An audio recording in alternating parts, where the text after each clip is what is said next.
Programang ito ay rated SPG. Striktong patnubay at gabay ng magulang ang kailangan. Maaaring may masiselang tema, lengguwahe, karahasan, sexual, horror o droga na hindi angkop sa mga bata. Mga kaibigan, may good news para sa lahat. Kung gusto nyo nga makabasa ng mga balita tungkol sa Mindanao, wala nang iba kundi ang Mindanao Examiner newspaper. Mindanao ang sirkulasyon, Mindanao ang balita. Ang Mindanao Examiner sa Basilan, Sulu at Zamboanga. Gumawa na rin ito ng mga independent films at ABP, audiovisual presentation, at may photography at video services pa. Bisitahin po natin ang kanilang website sa mindanaoexaminer.com o tumawag sa 9925480. Marami pong salamat. Kaya natin to.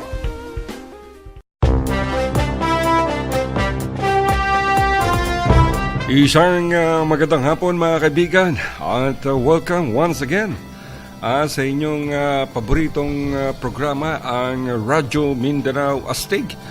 At ito po ang inyong bang lingkod, Alasintot. Marami naman tayong pag-uusapan. Ako, napakaganda ng araw natin ngayon mga kaibigan, dahil unti-unti nang lumilinaw itong controversial na video, yung Bicoy video, ang totoong narcolist na siyang nag-aakusa sa First Family na pagkakasangkot di umano sa droga. At nung isang araw lamang ay lumutang itong si Peter Jonel Advincula na nagsasabing siya ang Bicoy. Siya itong si Bicoy. Kung matatandaan niyo mga kaibigan, naging viral video itong ang totoong narcolist na kung saan ay makikita ang isang tao na nakahood at madilim ang mukha. At marami siyang pinakawalang mga aligasyon laban sa Pangulo, laban sa mga kaalyado ng Pangulong Duterte, sa anak nitong si Paulo, at kung sino-sino pa. At lumabas si Advincula mga kaibigan, at lumabas sa publiko at lumitaw diyan sa tanggapan sa Maynila ng Integrated Bar of the Philippines. At di umano'y humihingi ng legal assistance sa IBP. At ngunit ito ay nagbigay ng kanyang pahayag. At sinabi ng Senado mga kaibigan na willing silang imbestigahan ang lahat ng akusasyon nitong si Advincula. At mismong si Senador Panfilo Lacson mga kaibigan, na siyang chairman ng Senate Committee on Public Order and Dangerous Drugs, ang nagsabing maaaring magkaroon ng inquiry dito sa alegasyon ni Peter Jonel Advincula alias Bicoy. Basta ito'y mapapatunayan niya ang lahat ng kanyang alegasyon laban sa First Family. At gayon na rin mga kaibigan kay dating presidential aide na si Bongo. At pero kanina mga kaibigan ay sinabi na ni Panfilo Lacson na cancel na itong narco inquiry dito kay Bicoy. Ito'y matapos na sabihin ni Senate President Vicente Soto na itong si Advincula daw ay siya ring nag-implicate noon kay dating Pangulong Benigno Aquino at iba pang opisyal ng pamahalaan na may kinalaman sa droga. At dahil sa pahayag nitong si Tito Soto mga kaibigan, sinabi ni Lacson na nire-recall niya ang liham na ipinadala dito kay Advincula. At wala nang Senate inquiry dito sa mga alegasyon nitong si Bicoy o itong si Advincula. At maging yung IBP mga kaibigan ay umani rin ng batikos dahil sinasabing nagpagamit sila dito kay Advincula upang tirahin, akusahan kung ano-anong bintang laban sa Pangulo at sa iba pang miyembro ng pamilya nito. Kahit yung Davao City chapter ng IBP mga kaibigan ay nagsalita.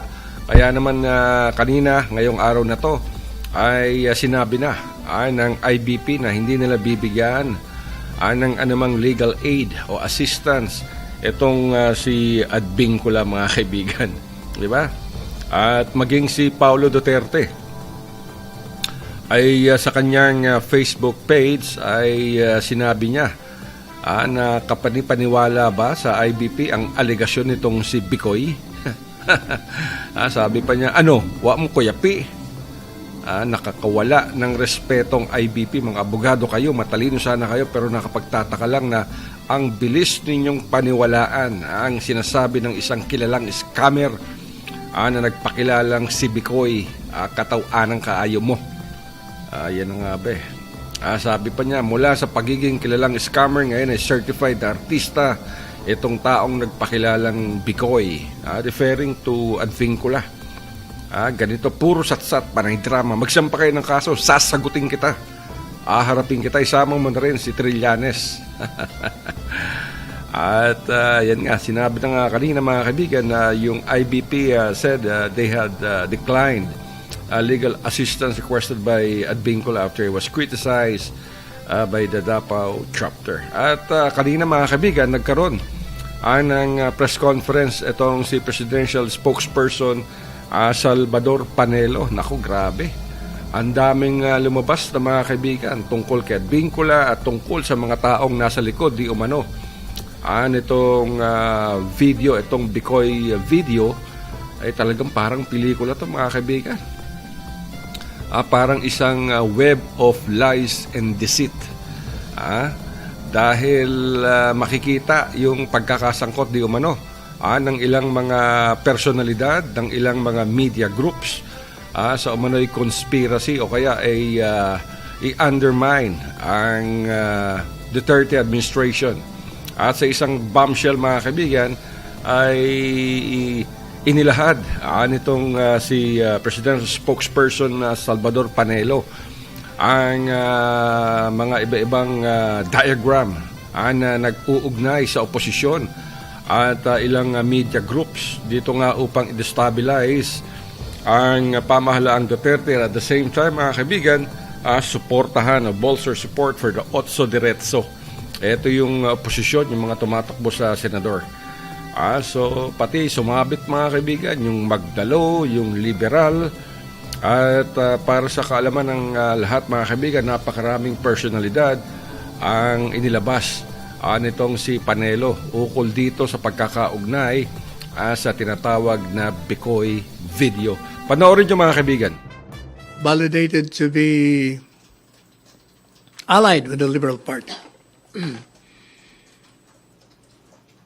Also working together with groups indicated in the matrix presented to you the other week.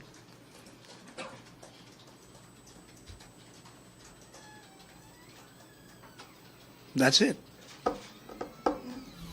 MPC, may tanong. Maricel Halili. Hi, sir. Good morning. Sir, you Morning. mentioned na related din siya dun sa matrix presented the other week, meaning related siya kay Bicoy. Yes. But kanina, sir, sa press conference ni Senator Tito Soto, sinasabi niya na itong certain Bicoy na to is the same person na nag-accuse kay former President Noynoy Aquino to be involved in drugs. So paano natin tatahiin yon if he was also accusing Noynoy Aquino? What appears from the information received by the President is that the one he presented previously against Pinoy and other personalities would be coming from the same group antagonistic with the same members of the group. Meaning to say, it's coming from the same sector. You know, in a group, It doesn't mean that all of you are in consonance with each other. There will be some rebels there, and they're doing their thing. What is important is it appears that I will show you some diagrams handed to me by the Office of the President. Can you?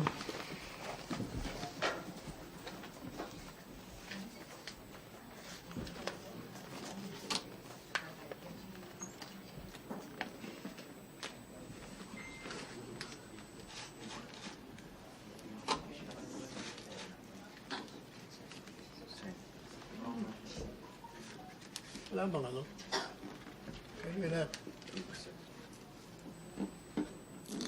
Wala ba sa matrix? Baka nasa matrix na yun. Baka nasa PowerPoint na yun. Nasa PowerPoint ito supposed to be.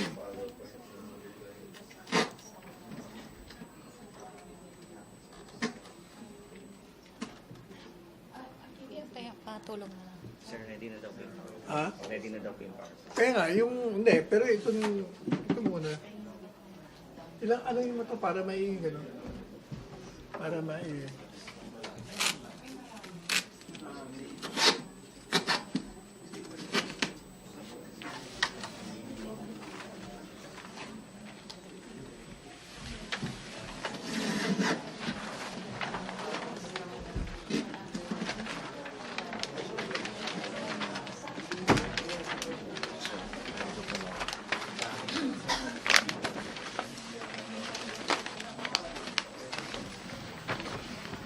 the other group, by the way, is Magdalo.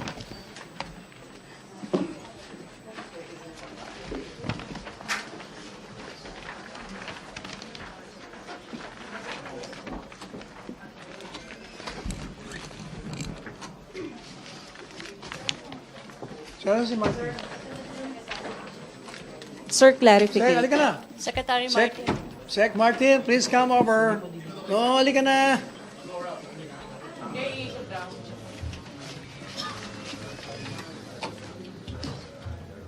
Para I can leave.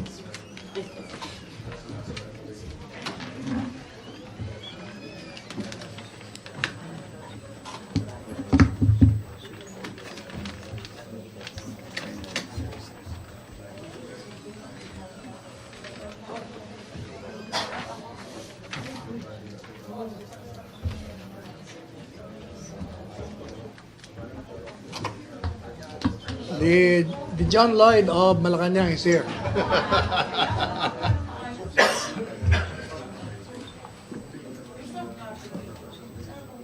Nasaan na yung PowerPoint? Makikita na ba ito? Wala pa?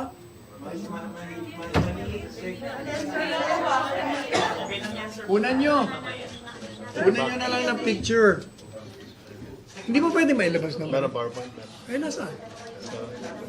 They're waiting for your cue. Hindi, sinabihan ko na nga kung pwedeng ilabas na ito in this particular para makita nyo. Pero siguro mas malaki ito. Sabihan. Okay, Maricel. PowerPoint. Sir? Sige, Maricel. Ito na. O, tanong Ayan. na. Sir, Maricel. just a clarification. Opo. You mentioned na yung mga rebels doon sa loob ng Liberal Party, yung possible people behind sa Yung paninira. nauna, baka sila rin yun. Yung mga kontra kay Pinoy, kontra kay Dilima, same group. So are But, you... teka muna, but what is important? Huwag muna tayo pumunta ron. Kasi ang importante, itong lumalabas ngayon, what is important now is it appears from this diagram that the Liberal Party, the Magdalo, and other groups indicated in the matrix are working hand in hand. Why do we say this? The intelligence information shows that some of them, if not all of them, are using the same office. A 4 square meter office. What do you call this? Linear something, Makati. And personalities like Bong Banal, Kokoy Dayaw, and Rodel Jaime, they're all known to be advocates of the Liberal Party. And then, even their email address appears to be, sabi ko kanina, yung email nila. Yun, nakuha sa digital footprints that they're the ones sharing the information. That their email are the ones sharing this video of Bicoy. Yung mga email nila.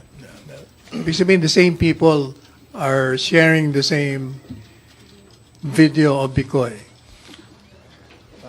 Pwede kong doon. All right. Can we? All right. If you will look at this, this is the development. It's all here. Is that the start? Yeah. On April 2nd, man. 2, yeah. On April 2nd, you recall that ang Totoong Narco List episode first surfaced online on Metro Balita.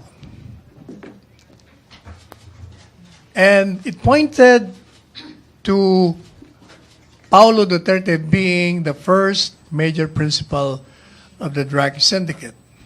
And then 3 days later, on April 5, Senator Antonio Trillanes released a statement on his official Facebook page commending the creator of the Ang Totoong Narco List video and commented that he's looking forward to the next episode. And then, on the same date, a column by Ellen Tordesillas titled Opinion, Battle of Narco List was published on ABS-CBN website. And accordingly to, Tordesillas commented that the videos looked professionally done. Now, on April 7, 2 days after, ang Totoong Narco List episode number 2 surfaced and identified this time the daughter of the president to be the second major principal. And then the day after, April 8, 2019, the video of ang Totoong Narco List episode identified former SOP Christopher Lawrence Bongo, is now a candidate for the Senate, to be the major principal. And then, 4 days after, April 12, 2019, the same video on Totoong Narco List episode identified the son-in-law of the president, Manis Escarpio, the spouse of the present Davao City Mayor Sara Duterte, as the last major principal of the drug syndicate. Then, on April 22nd, ang Totoong Narco List number 5 episode was released. And Bicol revealed the task organization of the drug syndicate and identified personalities comprising the Bicol Quadrangle Group, to include the location of its base operation identified as Miss B's Barangay Resort, located in Caragay Island, Albay. Sibis Bay. Sibis Bay Resort. Miss Sibis Bay Resort. Next slide. That one. The logo of the Rural Bank of Now, you will notice the one encircled with the red ink is the logo of the Rural Bank. In other words, the video presented the logo of the Rural Bank and presented some accounts, bank accounts. The purpose, of course, is to make it appear that it's an authentic document. But it appears now that the logo was just placed there. Copy-paste, kumbaga. And the Rural Bank has already issued a statement disclaiming, and it has made a statement that no such account appears in the record. That was made on April, what's that? 23. The Rural Bank of Guinamatan Albay released its official statement denying the company's involvement in the fund transactions of personalities identified in the video. Next slide, please.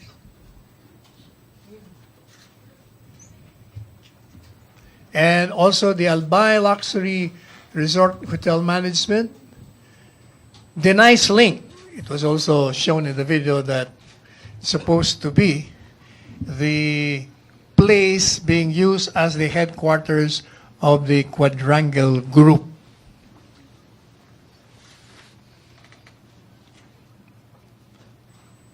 And before that, you remember that Bongo showed his back to dispute the allegation in the video that he has a tattoo in his back, the dragon sign. In fact, he did it twice, disputing again the allegation made in the video. Now, there has been an analysis made, and it appears now that there is multi-nodal relationships of these different vectors from Ellen Tordesillas, particularly on her online activities. The activities revealed a very active collaboration between the group of Edwin Lacerda, who is identified with the Liberal Party, Kokoy Dayao, Joma Sison, Antonio Trillanes, Rodel Jaime, Bong Banal, Aman Ponteos, and other Liberal Party groups and supporters.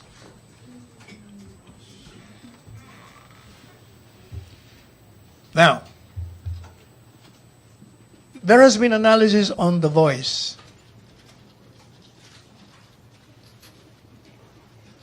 You recall that in the Ang Totoong Narcolis, there was a narrator. May narrator doon before the voice of that Bicoy. And initial voice recognition through oral spectral process was conducted based on the known and unknown voices of the different targets to harmonize the fundamental auditory frequencies of the following suspected personalities, namely Bong Banal and Rodel Jaime. Now, it appears now in that video that it was Bong Banal who was the narrator. And Bong Banal is supposed to be kind of expert in basta tungkol sa mga IT. sa mga IT, and a known advocate of the Liberal Party.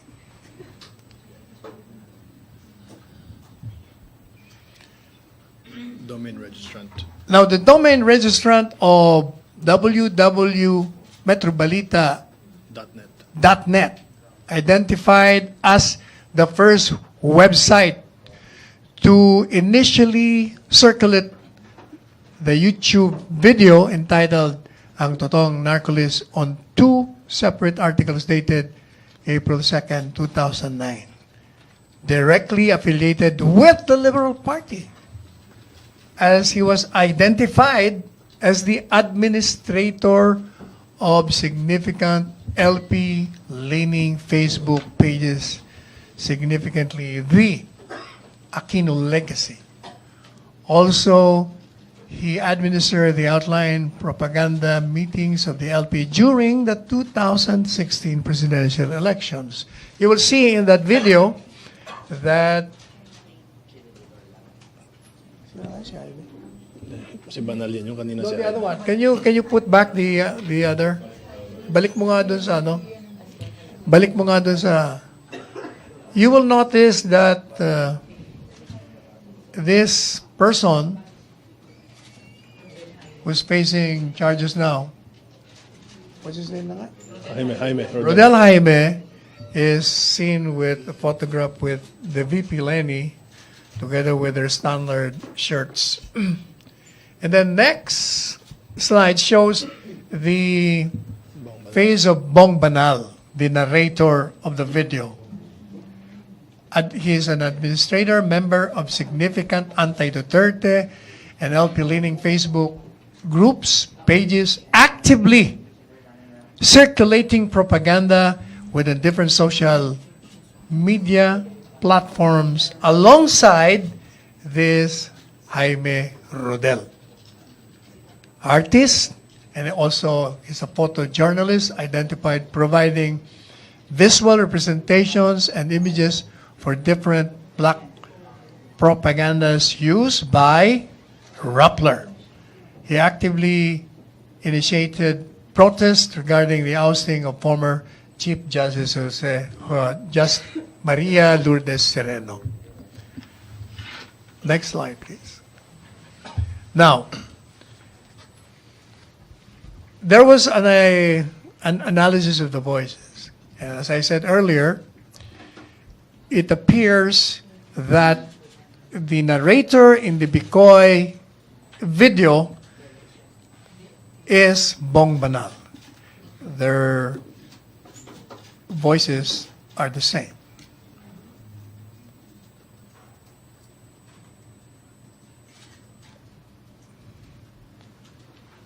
Said recording voice was found to have similar pitch, spectral frequency with Bong Banal. Next slide, please.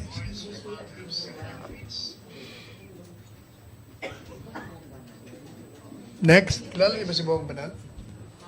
Kilala niyo ba? Now we have the photo of Punteos, who is a former Navy officer and a member of the Magdalo group.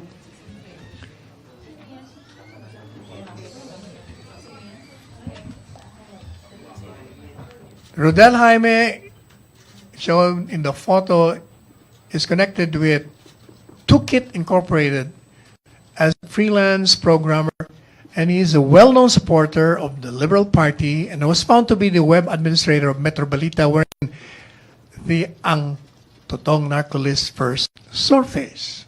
Metro Balita is known to be promoting Ocho Derecho candidates on its Facebook page. That is the diagram which we have also here.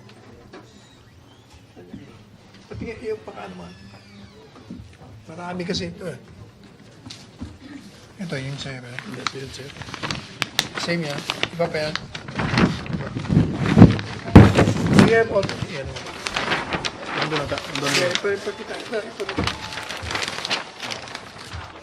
This is another diagram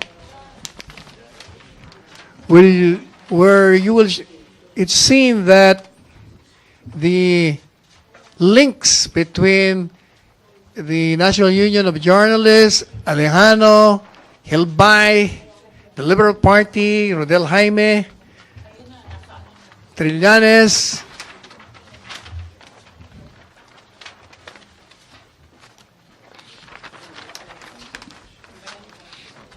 the Rappler, the Vera Files, Ellen Tordesillas.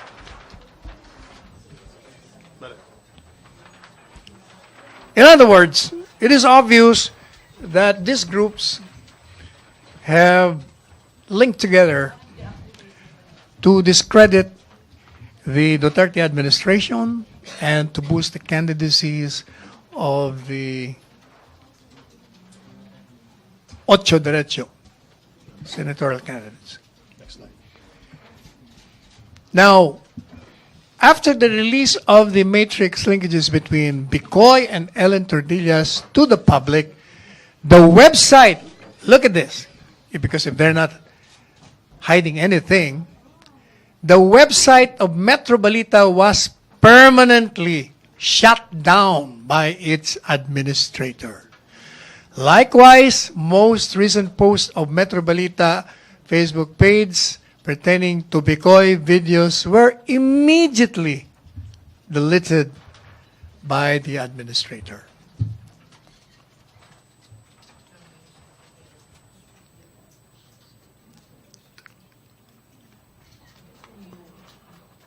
That's another personality shown by the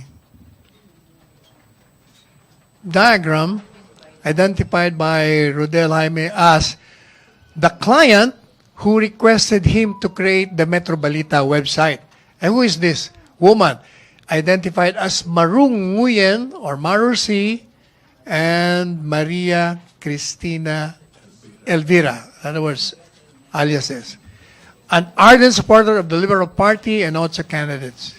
And administrator of Freedom Wall PH or Philippines Facebook page. And then we have a photograph of Fillmore RULL, Roll, who is a member of the PMA class of 2001. He is a member of the Samang Magdalo and currently serves as security officer of Senator Antonio Trillanes, who is the alleged facilitator for Jaime's safety after the Ang Totoong Narcolist videos became controversial.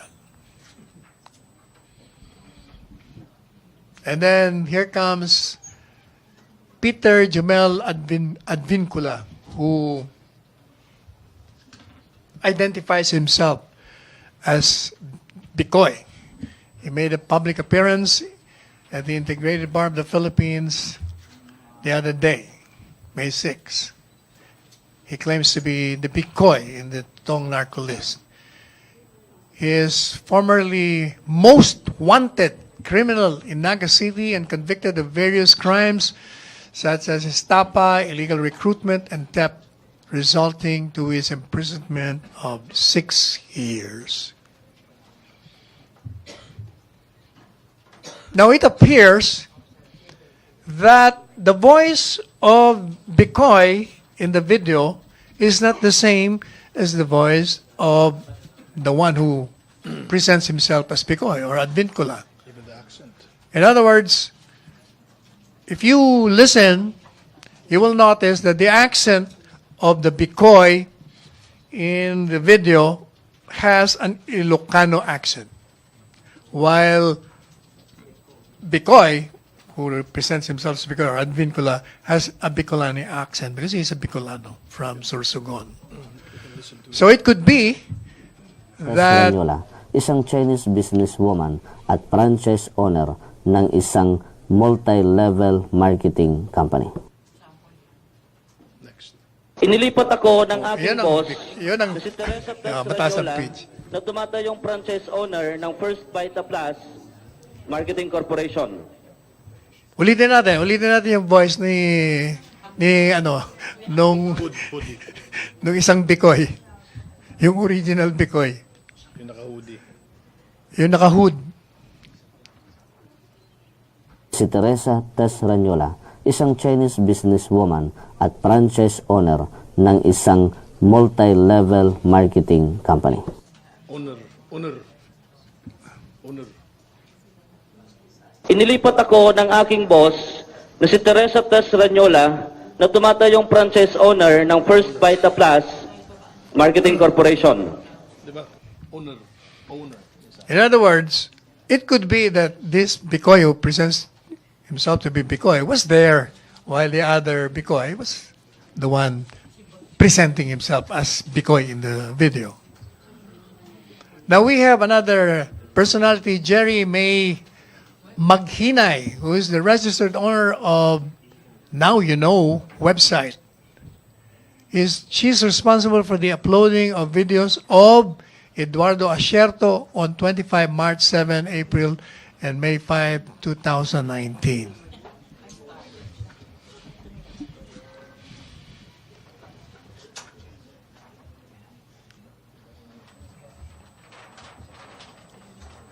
Yan.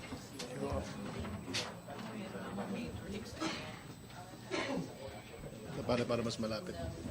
Mas malapit. Ito ka. Ito.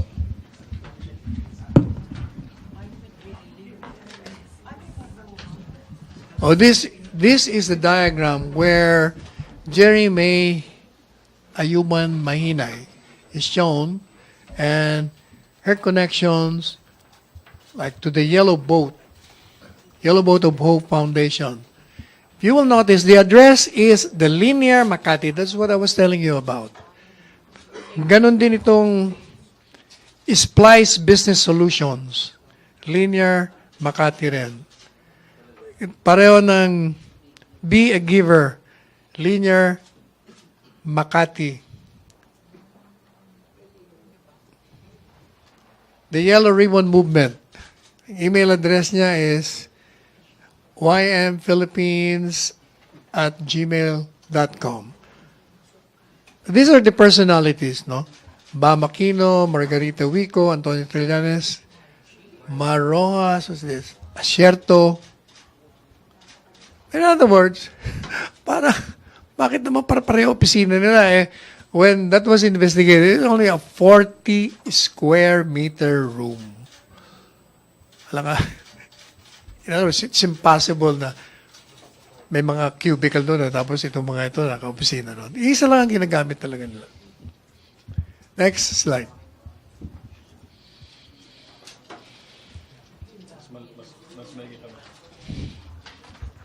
Ito na yung mga connection nila.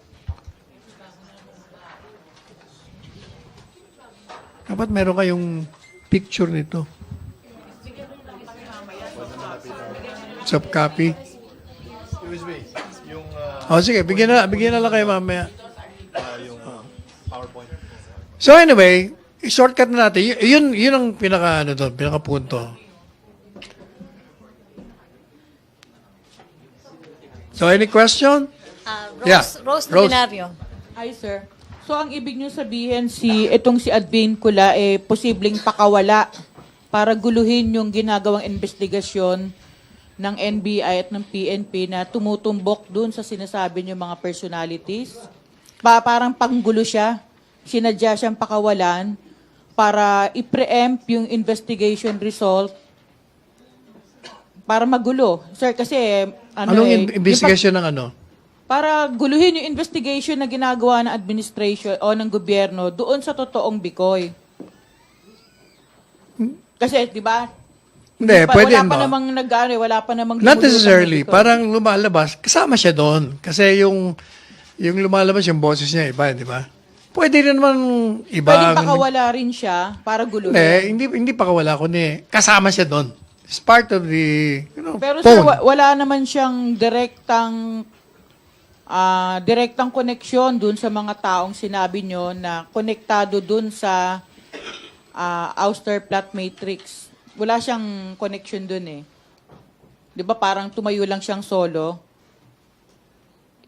Pero nung lumabas yun napunta na, hindi ba, yung sa Yung Matrix. attention nga sir, parang na-divert. Oh. Parang panggulo. Hindi panggulo, kasi siya ang parang naging source. Di ba Kasi kung sabi nyo sir, fake eh. Hindi naman pala siya yung bikoy eh. Hindi. Fake in the sense na yun ang pinipresent niya. But pwede rin naman na silang dalawa nandun habang binivideo yun. Ginamit. Pero kasi sir, sa Matrix, nyo, wala siyang connection eh. Kasi sabi nyo nga, iba yung pitch, iba yung intonation, iba yung accent. Correct. Diba? But what I'm saying is, pwede rin namang silang dalawa nandun. Kung baga kami dalawa, siya si nagpapanggap na bikoy, ako yung tunay na bikoy. Tapos, sir, Nandun kami pareho. Saka sa Matrix nyo, wala naman lumalabas na may handler yung admin ko eh. Siguro kasama yun sa kanilang setup para, yun nga, tama Gulo ka eh. doon. Magulo. Hindi naman pala si Biko yan eh. Iba naman yun pala. nga, yun yung ibig ko sabihin. Pero the fact is, talagang May ganun- all of them may are ganun part plano. of the conspiracy. Okay, thank you, Rose. Raymond, then Vic Sumintak, and Henry. Please limit your follow-up questions sa may flight si Secretary. Good afternoon, gentlemen. Just to establish facts. So, this conspiracy ultimately is to oust the president or just a mere black propaganda to discredit the Duterte That's one. administration? The other one is to boost the candidacy of the Ocho Derecho. And last point, sir, in your information or the information from the Office of the President, was there any established info of whether a military component or police component is already being active or associated to that conspiracy? Walang binigay sa akin point na yun. But considering na merong magdalo na involved, hindi katakataka kung may magkaroon sila. Okay, thank you, sir. Okay, Vic Suminta. Sir, just a follow-up. Kasi ang sabi niyo magkaiba yung boses nung si Advin Kula at saka si Bong Banal. Posibleng nandun sila. Now, the question is, who is the real Bicoy? Palagay ko, magiging irrelevant na yun. The point of the matter is, merong video na sinisiraan si Presidente at dalawa sila. Yung isa, siya ang sabing siya si Bicoy. Yung isa naman is presenting himself to be. So most likely, dalawa sila magkasama sila doon. What is important is, ano ba yung video? Yun ay paninira ng kay Presidente. Sino ba nag-circulate noon? Makikita natin sa diagram, mukhang sila lahat na nangalanan sa Matrix ang kasama. Kasama na yung mga Partido Liberal at mga Dilaw at yung mga advocates nila. Sir, follow-up. Sabi niyo, grand conspiracy to discredit the Duterte administration o para ibagsak. And, identified muna, na yung mga kakalimutan, and to boost the candidacies of the senatorial candidates of the opposition. Okay, my point, sir, is identified yung mga personalities. Anong legal action ngayon na gagawin ng Malacanang? Tingnan natin, di ba sabi natin, kung yung ginagawa nila ay propaganda, black propaganda, ibig sabihin libelous. So, the moment the PNP and other law enforcement agencies have sufficient evidence to strong enough, ipapile na yung kaso laban sa kanilang lahat. Okay, Henry, then Jeneline and Alvin. Secretary, you mentioned Liberal Party.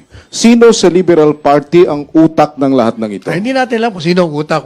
Basta yung mga nandyan identified with the Liberal Party. Yung mga personalities. Wala hong isang tao na nagkukomando? Hindi natin alam yun. Huwag nyo na akong pilitin dahil I'm basing my responses to the diagram being presented to you.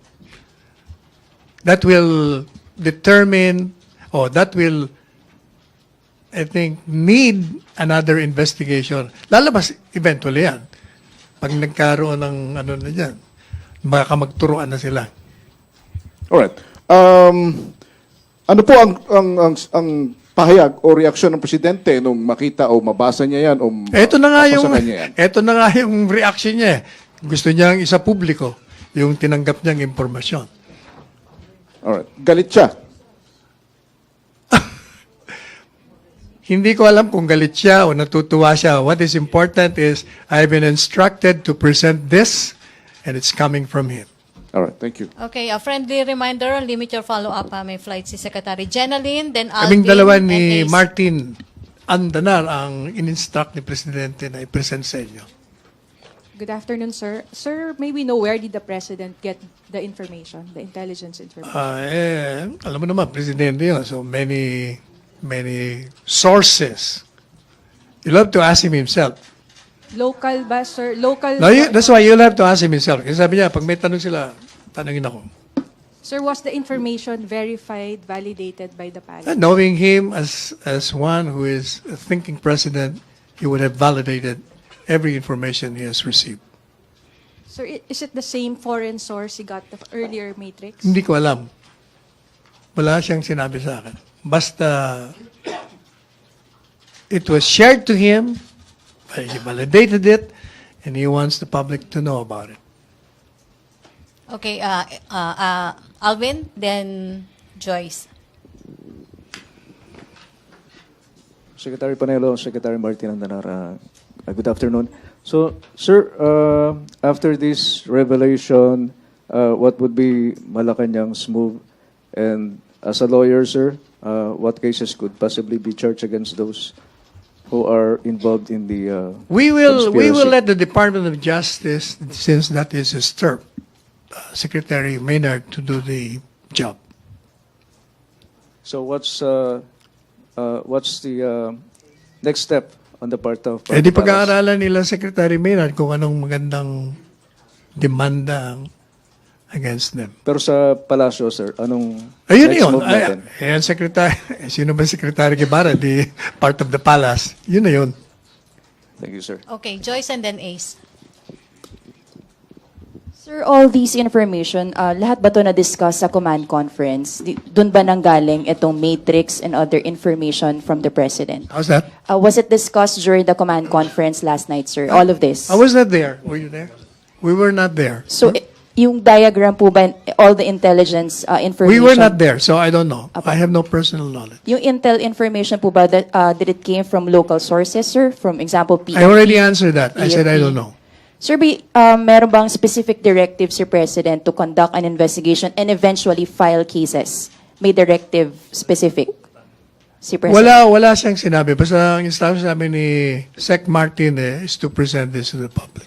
And then, bahala na po ang DOJ. Maybe you should wait for his speech this afternoon or tonight because he will be touching on this, the same subject matter.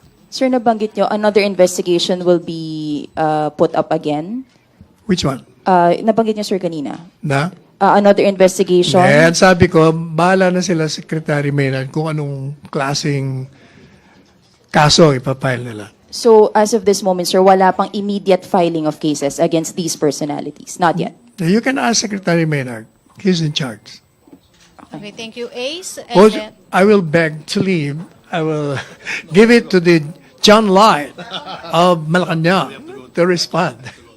Oh, hindi. Pero, Sir, akit muna ako. Last two questions. sir, have you identified the personalities who financed these operations? Hindi natin alam kung sino nagpipinansa ngayon. Sir, at this point in time, can we say that any alleged move to destabilize this administration has been stopped or quelled?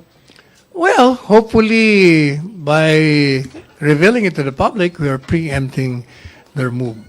But we want to let the public know that their intention is not only to discredit this administration leading to its ouster and to boost the candidacies of the senatorial candidates. Okay, Thank you, ladies and gentlemen. Sir, si Ace. Ace. You mentioned about the groups dishing out anti-Duterte sentiments or views and yung spreading it sa social media.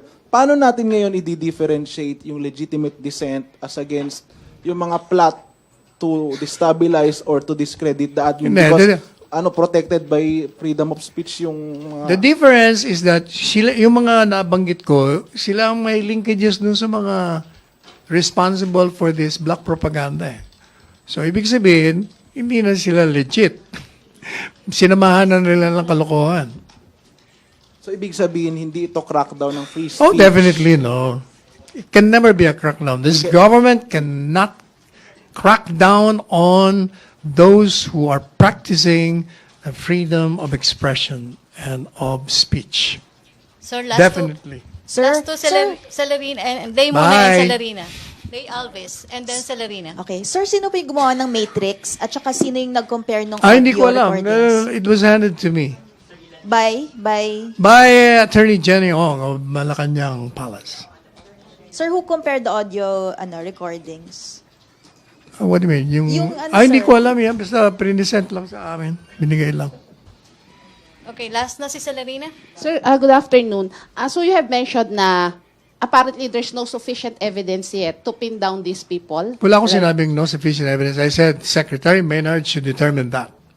Pero offhand, do you see any sufficient evidence? I will not preempt Secretary Maynard. He is a lawyer himself. Kasi sir, parang lumalabas na propaganda war on both sides. So, No, it's not propaganda. It's propaganda of these people mentioned or shown in the diagram against this administration and to boost the candidates of the Ocho Derecho. So the administration is not also engaged in that propaganda. But definitely, we are revealing the black propaganda against the administration. Thank you so much and good noon to everyone. Okay, nako, kitang-kita niyo naman. Talagang grabe yung pagkakasangkot. Pati yung NUJP, yung National Union of Journalists of the Philippines, yung Vera Files, yung Philippine Center for Investigative Journalism, yung Rappler, marami, pati yung kung sino-sinong mga tao, pati itong si Rodel Jaime, yung siyang nag-upload ng video ni Bicoy sa kanyang website na metrobalita.net, at lahat ng mga video, mga kaibigan, binura na, tinanggal na sa Facebook, sa website. Ayan na nga ba sinasabi natin, yung mga daling mag-akusa, mga kaibigan, kaya sinasabi ng ating pamahalaan na huwag basta-bastang maniniwala. Lalo na sa panahon ngayon, mga kaibigan, na malapit ng eleksyon sa Monday, halala na. At yung destabilization efforts, kasama rito, mga kaibigan, si Jose Maria Sison, yung founder ng Communist Party of the Philippines. Nako, grabe ha. Saan kaya hahantong to, mga kaibigan? Dahil sinabi rin ni Panelo na pag-aaralan na ng Department of Justice ang lahat upang masumpahan ng kaso itong mga may kinalaman sa paninira dito sa First Family at sa kaalyado ng Pangulong Duterte. Alright? So yun, mga kaibigan, malinaw na malinaw ang sinabi ni Salvador Panelo, yung pagkakasangkot ng napakaraming grupo at personalidad. Alright? Wala na tayong oras at kumakalabit na. Yung aming production assistant na si Reynold Ong, nais naming pasalamatan ng aming bagong producer, ang Mindanao Examiner Regional Newspaper, ang aming bagong media partner, ang The Zamboanga Post, and of course yung aming advertisers, ang First Standard Finance Corporation at sa Zamboanga City. At kung kailangan nyo ng karagdagang kapital para sa inyong mga negosyo o nais nyo bumili ng mga sasakyan, bago man o segunda mano o used cars, o kaya ay magpagawa ng bahay, renovation, maaari kayong mag-loan sa First Standard Finance Corporation, and you can call them up at telephone numbers 992-5480 and 0995-520-2358.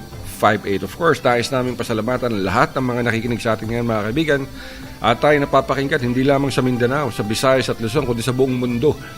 Dahil ang broadcast ng Radyo Mindanao Astig ay matatagpuan, mapapakinggan, mapapanood sa MindanaoExaminer.com. Hindi tayo katulad ng ibang mga radio station, matapos silang magdaldal, mga kaibigan. Wala na kayo maririnig, wala na kayo mapapanood. Sa Radyo Mindanao Astig ay nandiyan, mga kaibigan. At para bigyan kayo ng kaalaman at impormasyon sa mga nagaganap sa ating kapaligiran, sa ating bansa, at ang pagsisikap ng ating pamahalaan na tayo'y umasenso. Hanggang sa susunod na bukas, mga kaibigan, ito po niyo bang likod, Alusino, nagsasabing I love you, mamwa, chup chup.